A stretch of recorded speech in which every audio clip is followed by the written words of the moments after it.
Ketika kita menonton berita tentang kasus korupsi, pencucian uang, atau penggelapan pajak, kita sering mendengar nama Bank Swiss. Atau saat mendengar kasus kriminal yang berskala besar seperti kartel narkoba, mafia kejahatan, hingga penjualan organ tubuh manusia, terkadang kita juga sering mendengar nama Bank Swiss. Bank Swiss memang dikenal sebagai tempat orang-orang kaya menyimpan uangnya yang didapatkan mungkin dengan cara yang ilegal menurut hukum negaranya masing-masing. Namun bukan berarti semua bank yang ada di Swiss melakukan perbuatan ilegal. Itu adalah pemahaman yang salah. Namun karena kerahasiaan data yang sangat dijaga oleh Bank Swiss ini, membuat banyak orang yang menghasilkan uang dengan jalan yang salah lebih memilih untuk menyimpan uang di Bank Swiss ini. Sebut saja dugaan korupsi dana investasi yang dilakukan oleh mantan PM Malaysia pada tahun 2017, yang dananya diduga juga disimpan di Bank Swiss ini. Kemudian rekening pelaku perdagangan orang di Filipina, lalu pelaku suap di Hong Kong, dan para pimpinan negara-negara di Afrika. Termasuk juga Adolf Hitler, yaitu seorang pemimpin Nazi atau Jerman di Perang Dunia Kedua, juga diduga menyimpan uangnya di sana. Kalau di Indonesia juga ada kasus korupsi yang diduga juga disimpan uangnya di Bank Swiss. Sebut saja kasus Bank Senturi, kasus Hambalang, dan sampai ke kasus EKTP. Lalu apa sebenarnya Bank Swiss itu? Kenapa orang lebih memilih untuk menyimpan uang-uang mereka yang didapatkan secara ilegal di sana? Jika kita beranggapan Bank Swiss adalah sebuah bank yang bernama Bank Swiss, maka itu adalah anggapan yang salah. Kata Bank Swiss lebih tepatnya merujuk kepada bank-bank yang ada di Swiss. Ada banyak bank yang terkenal dan terkemuka di Swiss yang dikenal oleh dunia internasional, seperti UBS Group AG, Credit Suisse Group AG, Julius Baer Group Ltd, hingga Zürcher Cantonal Bank, dan masih banyak bank yang lainnya. Dan bank-bank ini memiliki beberapa cabang di berbagai dunia internasional termasuk di Indonesia sendiri. Lalu kenapa banyak kasus kejahatan yang uangnya disimpan di Bank Swiss? Pada dasarnya bank-bank Swiss sama saja dengan bank-bank yang ada di seluruh dunia, yaitu melayani perbankan dan keuangan, kemudian melayani simpan pinjam, kredit, deposito, hingga layanan investasi. Namun kelebihan dari bank-bank Swiss ini adalah kebijakan pemerintahnya yang memiliki aturan yang ketat untuk menjaga kerahasiaan dari data-data nasabahnya, di mana bank-bank Swiss dilarang untuk menyebarkan informasi ke orang lain tanpa sepengetahuan dan izin dari pemilik yang bersangkutan. Berdasarkan salah satu jurnal International Law, aturan hukum ini terdapat pada aturan privasi KUH Perdata di Swiss pada pasal 28, di mana negara mengakui hak dasar individu dan perusahaan bebas dari invasi pada apapun di ranah pribadi mereka, termasuk di privasi ekonomi mereka. Siapapun yang merasakan kerugian atas kepribadian mereka, maka mereka berhak mengajukan tuntutan hukum, termasuk ke bank. Karena aturan ini juga, bank-bank di Swiss memiliki privasi yang tinggi bagi nasabah yang menyimpan uang di bank mereka. Dalam aturan hukum Bank Federal di Swiss juga mengatur tentang siapa saja pejabat bank di Swiss yang membocorkan rahasia nasabah yang dipercayakan kepada mereka. Maka mereka bisa dipenjara setidaknya 6 bulan dan denda 50.000 Swiss francs, yang jika dikonversikan ke mata uang rupiah, maka angka itu bisa sekitar 820 juta rupiah. Nah, jika kebocoran rahasia nasabah karena kelalaian pejabat bank, maka dendanya sekitar 30.000 Swiss francs atau sekitar 500 juta rupiah. Hukuman ini akan tetap berlaku meski pejabat yang melakukan kesalahan itu sudah dipecat dari posisi jabatannya. Dan aturan ini sudah berlaku di bank-bank Swiss sejak tahun 1942. Inilah alasan utama banyak orang yang ingin menyimpan uang mereka yang didapatkan dengan cara yang ilegal di Bank Swiss ini. Karena aturan privasi dan kerahasiaan nasabah bank yang dijamin oleh undang-undang dan aturan bank federal di negara Swiss. Ini adalah aturan yang baik untuk privasi individu. Namun celah inilah yang dimanfaatkan oleh orang-orang jahat tersebut. Selain alasan kerahasiaan yang dijamin oleh undang-undang, alasan lainnya kenapa banyak orang lebih memilih menyimpan uang di Bank Swiss karena kestabilan mata uang Swiss dan inflasi yang tergolong rendah, sehingga uang simpanan mereka yang disimpan di Bank Swiss nilainya tetap terjaga. Sebagian besar Bank Swiss memiliki reputasi yang baik untuk memegang kerahasiaan nasabah. Namun, sejarah menunjukkan bahwa beberapa Bank Swiss telah digunakan sebagai tempat untuk menyimpan dana hasil korupsi dan dana ilegal lainnya. Beberapa kasus korupsi di Asia dan Afrika yang uangnya disimpan di Bank Swiss telah terungkap selama beberapa tahun terakhir, seperti skandal IMDb di Malaysia dan skandal Angola Laundry.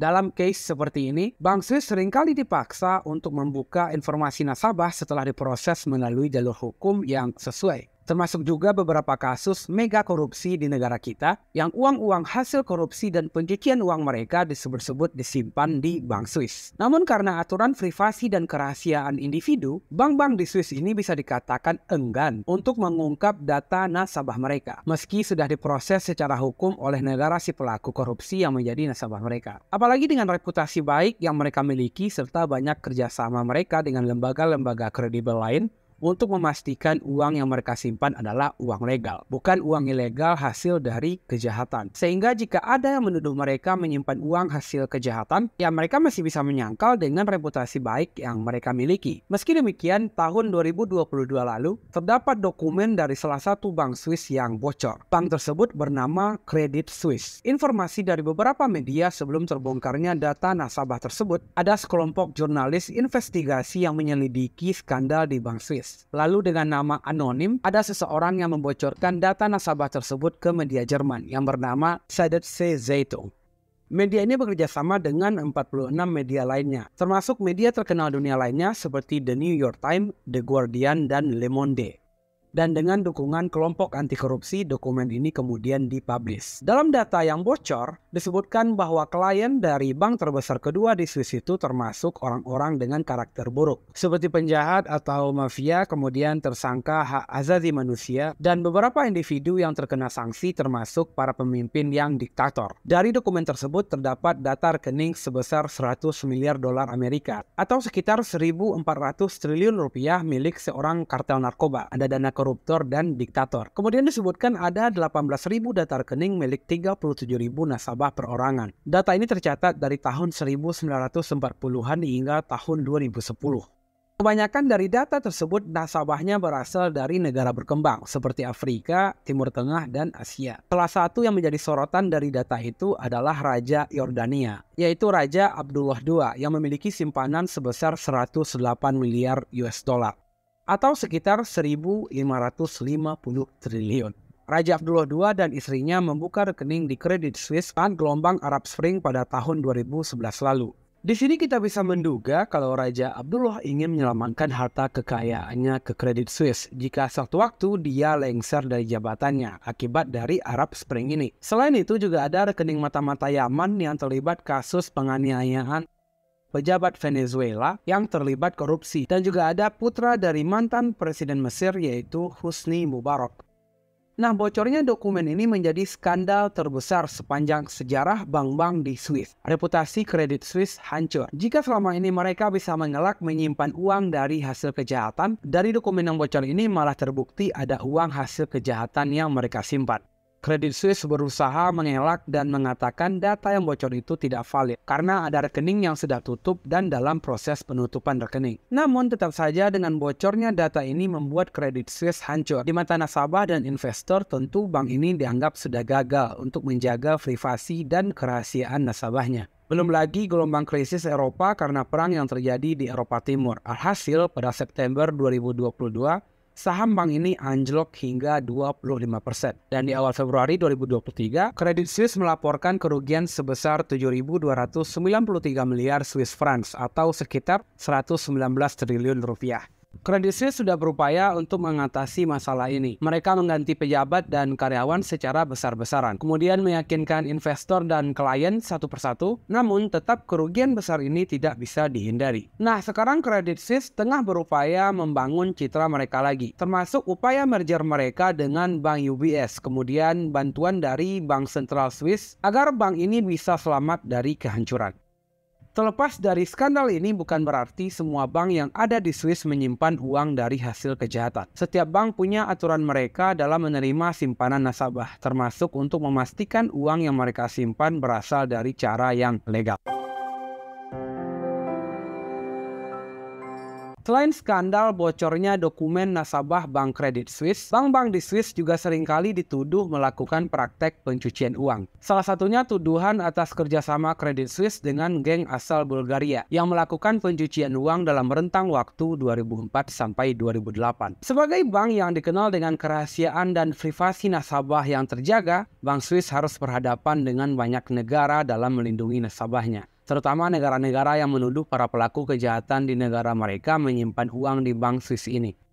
Sebut saja negara Amerika Latin seperti Argentina dan Uruguay yang memprotes Swiss karena tidak mau membantu memulihkan dana yang dicuri oleh pemimpin korup mereka. Negara-negara Afrika juga telah mengkritik Swiss karena juga tidak dianggap membantu pemulihan dana yang dicuri oleh pemimpin korup mereka. Pada tahun 2012, Nigeria menuntut Swiss Bank UBS karena diduga membantu mantan Presiden Sani Abacha curi dan menyembunyikan hampir 2 miliar dolar Amerika Serikat dari negara itu. Kamerun juga telah menuntut beberapa bank Swiss atas dugaan tindakan yang merugikan negara mereka. Selain dari negara Amerika Latin dan Afrika, Amerika Serikat pun pernah kesal dengan bank-bank yang ada di Swiss. Lembaga penerimaan pajak yang mengurusi pajak di Amerika Serikat pernah mengajukan gugatan perdata untuk memaksa UBS mengungkapkan identitas 52.000 pelanggan Amerika Serikat yang dicurigai memegang rekening total senilai 14,8 miliar dolar.